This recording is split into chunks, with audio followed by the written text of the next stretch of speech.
Hi guys, we're back with yet another video, and today we have a slightly different topic, but yet very interesting. We are going to talk about Airbnb stock. You know me from my videos about Airbnb and my course, but I also have a full-time job. I work in New York in finance. So people ask me a lot about Airbnb stock and what do I think about it. So I've decided to put this video together, and hopefully you find my perspective about the stock interesting. In full disclosure, I am in no condition to give any advice on the stocks, so this is just for education purposes, and let's just dive into it. So last week on Thursday, Airbnb dropped around 5% while the whole stock market was going up, and it was due to this article on Yahoo Finance saying that hosts, like the major hosts on Airbnb, started to directly compete with the platform. They have their own direct booking websites, and they're driving traffic and the guests away from the Airbnb platform to their own platforms. So I wanted to now dive deep into how would this impact the Airbnb platform, and how would it impact us, specifically smaller hosts. I've done significant research in stocks. I do have my own portfolio. In full disclosure, I do own Airbnb stock as well. But this investment channel on YouTube is the best learning resource. I've learned a lot from this YouTube channel, so I wanted to share with you in case if you find this useful. I encourage you to check him out. Daniel is a great guy, really dives into the stocks details. So let's discuss why these big hosts are leaving the Airbnb platform. I think the first thing is to diversify and to mitigate the risk. When you're that large and you're only dependent on one platform, that's a big risk. Let's say if you get banned from the Airbnb, then you have no revenue. So you have to have a diversified income source. So it's only natural that when you're scaling up, you're more cautious and you want to really manage your risks. That's why you would have your direct booking platforms. I think it's also cost savings has to do with it. I think they think that they would save the costs. In reality, running your direct booking website is really costly. Specifically, driving traffic to your direct booking website is pretty costly. If you want to have any significant traffic, it's very costly. If you're only using your direct booking website for the returning guests, that's a different story. If you already have their connection email address, yes, but otherwise it's really costly to have a direct booking website. And in lots of cases, I think it has to do with the fact that they're not SuperHost anymore. When you are a huge Airbnb business with like thousands of listings, it's really, really difficult for you to provide the quality service required to be SuperHost. If they're not SuperHost, chances are they are not getting as many bookings as the other normal hosts would get, other SuperHosts would get. So I think this has to be one of the reasons. To me, Airbnb is a great platform.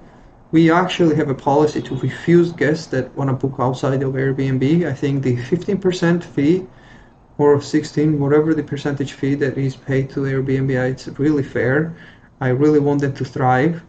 I think they provide good customer service. Their website is great, and their workflow is great, and also their insurances to the hosts is great. So I think I feel safe renting out my home on Airbnb more so than doing it by myself. So we have a policy of refusing to basically take direct bookings.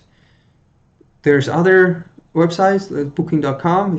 I've used booking.com, I know as much about booking.com as about Airbnb, and they are terrible. They don't go near the Airbnb. I've not really used VRBO. I tried, but it really doesn't work in my part of the world. So I think to me Airbnb is a pretty good platform, and I do want to pay the money to make sure they thrive so that my business also thrives. So with this, I want to get to the next question. Is this good or bad for small hosts? I think any competition on a high level to the Airbnb platform is good for the small hosts. I think it encourages them to keep their fees low, and it encourages them to keep innovating and keep adding the new products for us as a host. I think for now it's good. There might be time where they probably will start advertising on their platform, and we'll see how that goes. But for now, I think this is great for our small host. There's more competitors to the Airbnb, and there's actually less competitors to us. If the big hosts are leaving the platform, there's more for the small hosts. Also, something to keep in mind is this big host will still have to compete with Airbnb, and it's tough. To compete with Airbnb is pretty tough now, because every guest will double check their prices against the Airbnb, so they have to drive their prices down, because they know that Airbnb platform also provides protection to the guests as well, so they're willing to pay extra for this protection and added safety. So I think this is overall good news for us as a host, and I would not worry about it. As a host, I think it's great for us. It really is a big benefit. If the large hosts are leaving the platform, I'm all happy for it. There is more room for us smaller hosts. And lastly, how would this impact Airbnb stock in the long run? I have no idea. We'll have yet to see this.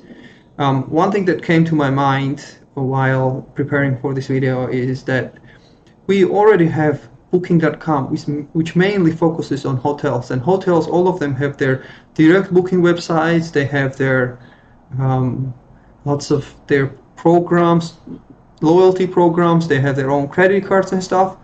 They've tried to direct customers through directly to their websites, but most of the people still book through the Booking.com. So I think in the long run, this large host going to their private websites, I think most of their traffic will still be from the platforms like Airbnb. I think direct bookings will be like maybe 20%, in a good case maybe 30%, but more than half will still come from Airbnb. That's my assumption. As far as the stock, in full disclosure, I do own Airbnb stock. If you watch Daniel's channel, he has detailed videos in his on his website about Airbnb, and he estimates the reasonable stock price between $80 to $100, which I tend to agree. For now, I personally am not buying more Airbnb stock. I think there's too much uncertainty, but I'm also not selling. I think Airbnb is a great company. I like the way they're designing things. I personally working as a designer, I think their platform is well designed.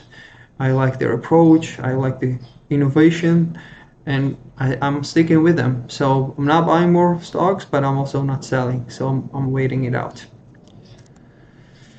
That's all I wanted to say in this video. This is a little bit more different, but I think this is a little bit more macroeconomic, high level.